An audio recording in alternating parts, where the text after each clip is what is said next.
नमस्कार, मेरा नाम है शुभम शुक्ला और आप मेरा यूट्यूब चैनल देख रहे हैं। पिछले 3-4 दिनों से सोशल मीडिया पर मालदीव और भारत के संबंधों को लेकर चर्चाएं जोरों पर हैं।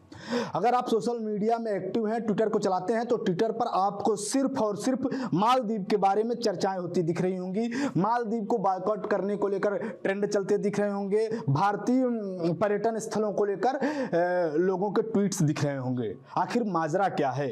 मालदीव और भारत के संबंधों में आखिर खटास आने की वजह क्या है, या यूं कहें कि जो संभावित खटास है, ऐसा लग रहा है कि दोनों के रिश्तों में अब तल्खी देखी जा रही है, उसका क्या कारण है?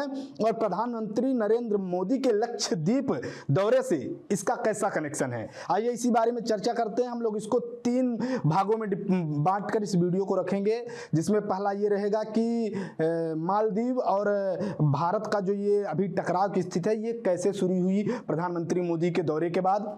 दूसरा इसमें हम लोग ये रखेंगे कि जो अपना लक्षद्वीप है, तो लक्षद्वीप भारत में किन परिस्थितियों में शामिल हुआ और क्या ये पाकिस्तान के पास भी जा सकता था। और इसके बाद हम लोग मेन पॉइंट पर आएंगे तीसरे में कि इस जो भारत और मालदीव के संबंध अगर खराब होते हैं तो इससे नुकसान किसको है, भारत को ज्यादा नुकसान या मालदीव को। तो 4 तारीख यानी 4 जनवरी 2024 को प्रधानमंत्री नरेंद्र मोदी लक्षद्वीप जाते हैं। लक्षद्वीप भारत का एक केंद्र शासित प्रदेश है जहां उपराज्यपाल रहते हैं और इसको जिले का भी दर्जा दिया गया है और यह डायरेक्ट केंद्र द्वारा संचालित किया जाता है। यहाँ केंद्र की शक्तियां चलती हैं।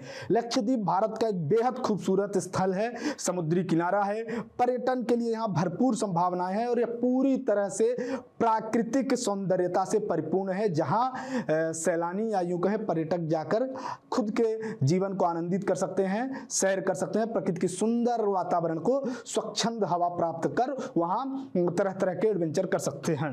तो प्रधानमंत्री नरेंद्र मोदी 4 तारीख को वहां जाते हैं। इसके बाद उनके पोस्ट जैसे ही फेसबुक, ट्विटर, हर जगह वो जब पोस्ट डालते हैं और लोगों से ये आग्रह करते हैं, उनसे विनती करते हैं कि अगर आप एडवेंचर के शौकीन हैं तो एक बार लक्षद्वीप जरूर आए। द्वीप की सुंदरता को शब्दों में समेटना बहुत मुश्किल है। जो लोग दुनिया के अलग अलग देशों के द्वीपों को देखने जाना चाहते हैं, वहां के समंदर से अभिभूत है, उनसे मेरा आग्रह है कि वो पहले लक्षद्वीप आकर जरूर देखें। इस बीच वो किसी भी देश का नाम नहीं लेते हैं, लेकिन फिर भी मालदीव, जहां की दावा किया जाता है, ऐसा कहा जाता है कि मालदीव की जो नई सरकार है अभी पिछले साल ही यानी 2023 नवंबर में बनी है, और जो वहां के नए राष्ट्रपति हैं वो भारत के घोर विरोधी हैं। उन पर ये आरोप लगते हैं कि वो चीन की गोद पर बैठे हैं और उन्होंने पूरा जो चुनाव था, जब वो चुनाव लड़ रहे थे, पूरा कैंपेन इंडिया आउट कैंपेन के आधार पर लड़ा और वो जीत भी गए। और जब से वो राष्ट्रपति बने हैं तब से वो मालदीव के अंदर भारत विरोधी गतिविधियों को बढ़ावा दे रहे हैं, जिसके कारण वो रिश्तों की तल्खी पिछले 4-5 महीनों से बनी हुई है। लेकिन इसका गुबार तब फूटा जब मालदीव के 3 मंत्रियों ने प्रधानमंत्री नरेंद्र मोदी को लेकर अभद्र टिप्पणियां करनी शुरू कर दी। चूंकि प्रधानमंत्री मोदी भारत के सबसे बड़े ब्रांड एम्बेसडर हैं, इस नाते उन्होंने लक्षद्वीप के पर्यटन का प्रचार करने की कोशिश की और लक्षद्वीप के पर्यटन से लेकर लोगों को अवगत कराया, बताया कि आप यहाँ आइए। लेकिन यहाँ हुआ क्या कि मालदीव के जो 3 मंत्री, मैंने नाम लिख के रखे हैं, मरियम सियूना, माल्सा शरीफ और महजूम माजिद, इन 3 मंत्रियों को ऐसे मिर्ची लगी कि मानो इनके देश के बारे में कुछ प्रधानमंत्री ने कह दिया, जबकि उन्होंने उसका नाम भी नहीं लिया। और ये तीनों कूद पड़े सोशल मीडिया में, अभद्र टिप्पणियां करने लगे, भारत को भला बुरा कहने लगे, प्रधानमंत्री नरेंद्र मोदी पर अभद्र टिप्पणियां करने लगे, जिसका जवाब मिलना भी जरूरी था। और जवाब ऐसा मिला, ऐसा करारा जवाब मिला कि मालदीव में सुनामी आ गई। और इस सुनामी में, जो सोशल मीडिया में मालदीव को लेकर सुनामी आई, इस सुनामी में ये तीनों मंत्री, मरियम सियूना, माल्सा शरीफ और महजूम माजिद, तीनों बह गए। इन तीनों का मंत्री मंडल ही चला गया। तो ये पूरा विवाद था जो भारत और मालदीव को लेकर इस बीच शुरू हुआ। और जब ये कैंपेन चला, लोग जब देखे कि प्रधानमंत्री मोदी पर अभद्र टिप्पणी की जा रही है मालदीव के नेताओं द्वारा, मंत्री द्वारा, तो भारत के फिल्म स्टार, क्रिकेट स्टार, नेता, सोशल मीडिया इन्फ्लुएंसर सब कूद पड़े। और तमिलनाडु से लेकर जम्मू कश्मीर और इधर असम, अरुणाचल से लेकर गुजरात तक लोग ट्वीट करने लगे कि भारत में मालदीव से कहीं ज्यादा संभावनाएं हैं पर्यटन को। जब ट्विटर पर मालदीव ट्रेंड किया, मालदीव का बॉयकॉट, तो मालदीव सकते में आ गया, मालदीव गिर पड़ा पैरों पर। और उसका कारण यह है कि मालदीव में सबसे ज्यादा भारत के पर्यटक जाते हैं। अब मैं आपको आंकड़े देता हूं मालदीव के। अब मैं इस मुद्दे पर आ रहा हूं कि भारत और मालदीव का अगर ये विवाद आगे बढ़ता है और भारत के जिस तरह से लोगों में नाराजगी है, तो इससे किस तरह से मालदीव को नुकसान होगा। तो ये आंकड़ा कि मालदीव एक छोटी आबादी वाला देश है, यहाँ 5,15,000 यानी लगभग 5.5 लाख यहाँ की टोटल जनसंख्या है। यह एशिया की मुख्य भूमि से 790 यानी 800 किलोमीटर के लगभग दूर है, दूरी पर बना हुआ है। ये भारत से इसकी समुद्री सीमा लगती है। इस द्वीप में 1190 द्वीप है, जिसमें से 190 रहने के लायक हैं।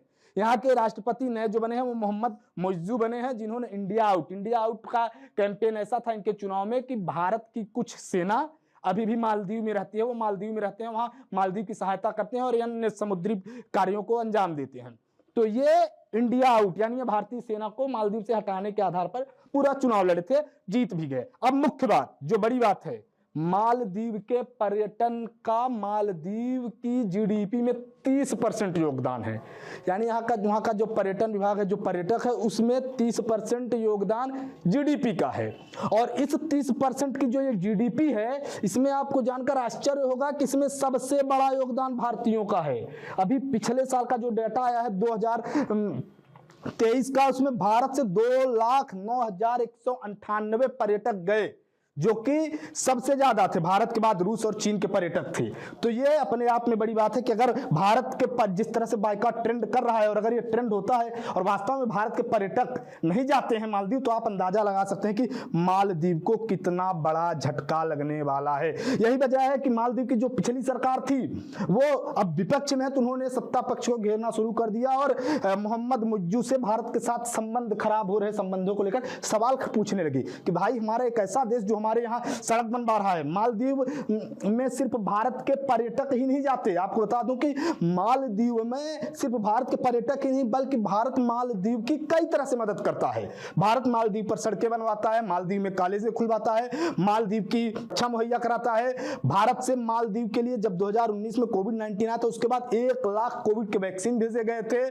भारत से मालदीव चावल भेजा जाता है, अन्य फल भेजे जाते हैं, भारत से ही मालदीव में मसाले भेजे जाते हैं। तो ये सब चीजें हैं जो भारत मालदीव की जैसे अन्य पड़ोसी देशों की करता है वैसे मदद करता रहता है। तो अगर भारत के साथ संबंध खराब होते हैं तो इन सब चीजों में मालदीव को नुकसान होगा। यही वजह है कि वहां के विपक्ष ने राष्ट्रपति मुइज्जू का विरोध करना शुरू किया और जब इनको लगा कि अब पानी सर से ऊपर चला गया है भाई, भारत बहुत देर तक सुनता रहा, बहुत देर तक चुप्पी साधे रहा, लेकिन अब अगर हम वहां के नागरिकों को अभद्र टिप्पणियां करेंगे, वहां के प्रधानमंत्री के बारे में अभद्र कमेंट्स करेंगे तो फिर हमारी खैर नहीं। और उसका नतीजा ये हुआ कि इन तीनों मंत्रियों की छुट्टी कर दी गई, इनको सरकार से बर्खास्त कर दिया गया। ये तीनों वहां के जो राष्ट्रपति थे उन्होंने इनको बर्खास्त किया, बाकायदे एक रिलीज किया कि इनसे हमारा कोई संबंध नहीं, इनके बयान व्यक्तिगत हैं, ये इनके बयान व्यक्तिगत हैं। अब जब ये मामला बढ़ा तो इसमें विदेश यानी कि वैश्विक जब सामरिक जो दृष्टिकोण होता है वो भी महत्वपूर्ण होता है। तो इसमें इजराइल जो भारत की एम्बेसी है उन्होंने भी ट्वीट कर इनडायरेक्टली उन्होंने ट्वीट किया। उन्होंने डायरेक्ट मालदीव को नहीं घेरा, लेकिन उन्होंने लक्षद्वीप की एक फोटो पोस्ट की और बताया कि यहाँ पर्यटन की अपार संभावनाएं हैं। तो ये पूरा विवाद था और इस विवाद में मुझे लगता है कि अगर आप भारतीय हैं तो हर भारतीय को साथ खड़े होना चाहिए। यहाँ एक सरप्राइजिंग चीज ये भी रही कि कुछ भारत के पत्रकार इतने बड़े विवाद के बाद, मालदीव के ऐसे नेताओं के कमेंट्स के बाद, वो अभी भी भारत का विरोध कर रहे हैं। मोदी विरोध में वो इस कदर अंधे हो चुके हैं कि वो जबकि देश भारत और मालदीव की बात है तब भी वो भारत के पर कहीं की समुद्र के किनारे की गंदी तस्वीर लेकर फोटो डाल रहे हैं और बता रहे हैं कि हमारा समुद्र है।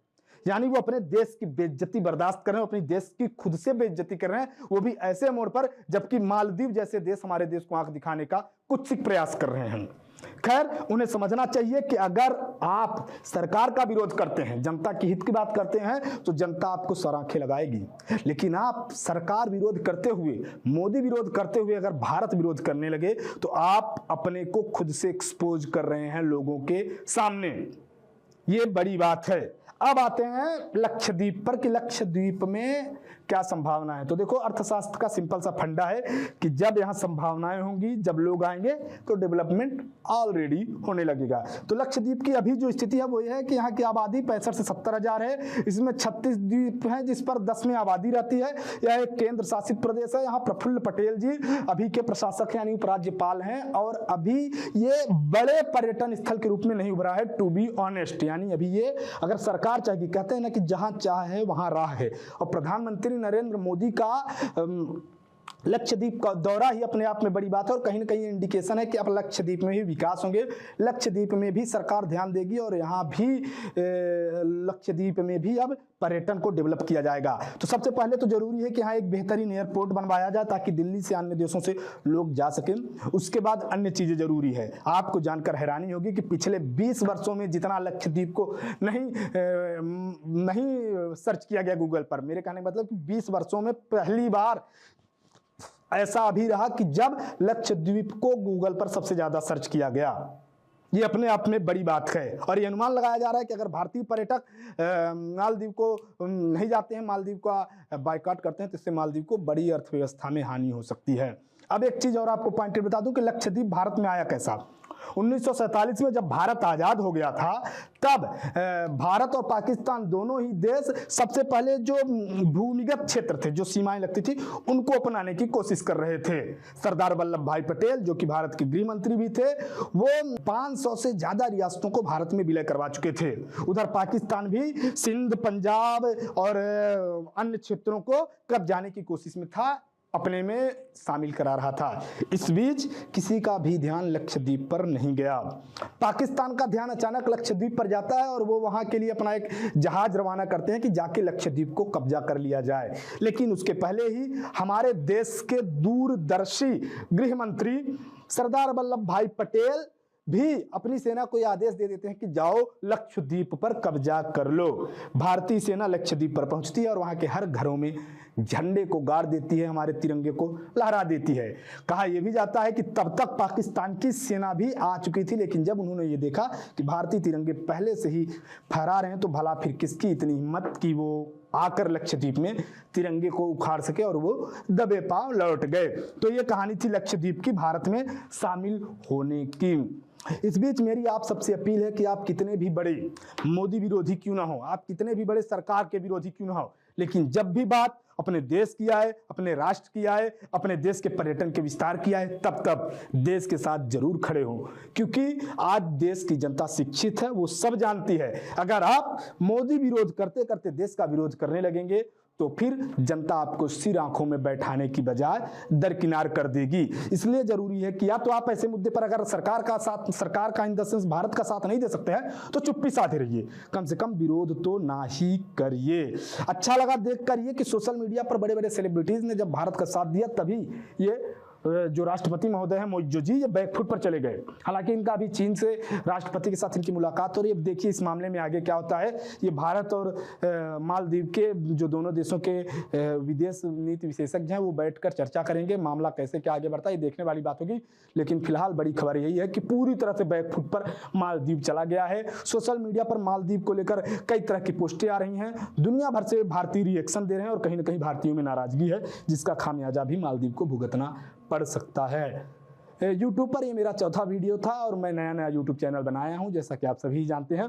इसलिए मेरा आप सबसे यही आग्रह है कि मेरा इस सफर में साथ दें, चैनल को लाइक सब्सक्राइब जरूर कर लें, साथ ही साथ अपने सहपाठियों से, अपने दोस्तों से, अपने रिश्तेदारों से इसको शेयर भी कर दें। धन्यवाद।